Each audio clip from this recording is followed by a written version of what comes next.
India एक ऐसी धरती जहां हर मोड़ पर कहानियां छुपी हुई है।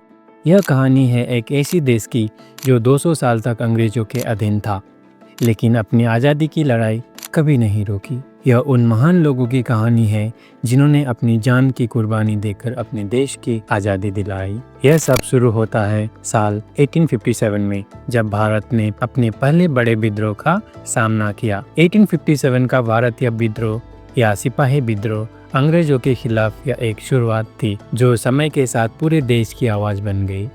ब्रिटिश राज ने हमारे संस्कृति को अपनी जड़ों में बांध दिया था, लेकिन एक दिन उन्हें यह एहसास हो ही गया कि यह एक ऐसा अंधेरा है जो कभी भी उभर सकता है। फिर आता है साल 1885, जब इंडियन नेशनल कांग्रेस का गठन हुआ। यह एक नया दौर की शुरुआत थी जहां लोग अपनी तकलीफें और परेशानियां मिलकर अंग्रेजों के सामने रखने लगे। शुरुआत में यह एक छोटा सा मंच था, लेकिन धीरे धीरे आईएनसी वह ताकत बन गई जो ब्रिटिश हुकूमत के खिलाफ एक मजबूत आवाज़ बनकर उभरी। और फिर आता है एक ऐसा नाम जो हर भारतीय के दिल में एक खास जगह रखता है, महात्मा गांधी। 1915 में दक्षिण अफ्रीका से लौटे गांधी जी ने एक नई सोच दी, सत्याग्रह यानी अहिंसा से लड़ाई। गांधी जी ने सिखाया कि यह लड़ाई केवल हमारे लिए नहीं बल्कि हमारे जनता के लिए भी है। सोचिए, अगर आपके पास जमीन है लेकिन आपको नमक बनाने का अधिकार भी नहीं तो आप क्या करेंगे? 1930 में गांधी जी ने नमक सत्याग्रह शुरू किया। यह एक ऐसा प्रदर्शन था जो ब्रिटिश सरकार के खिलाफ एक बड़ा कदम था। 220 मील का सफर जहां लोगों ने अपने अधिकार के लिए ब्रिटिश प्रतिबंधों का सामना किया।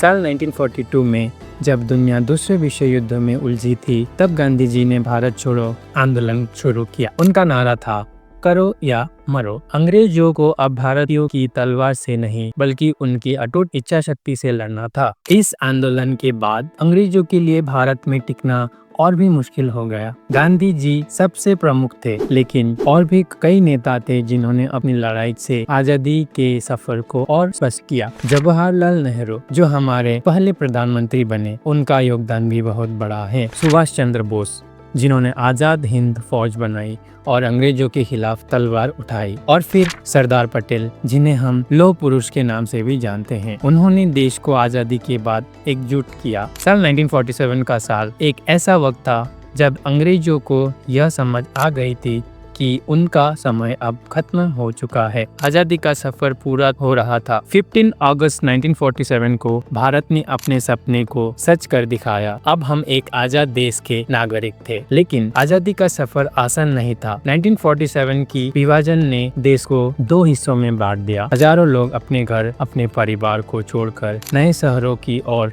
बढ़ गए। यह दर्द आज भी देश के हर कोने में महसूस होता है। आज भारत अपनी आजादी के सफर को एक नई सोच के साथ जी रहा है। यह उन महान लोगों का नतीजा है जो कभी नहीं रुके, कभी नहीं झुके। आज भारत दुनिया का सबसे बड़ा लोकतंत्र है और यह हमारे उन स्वतंत्रता सेनानियों की वजह से है जो हर दिन अपने सपने को साकार करने के लिए जीते थे।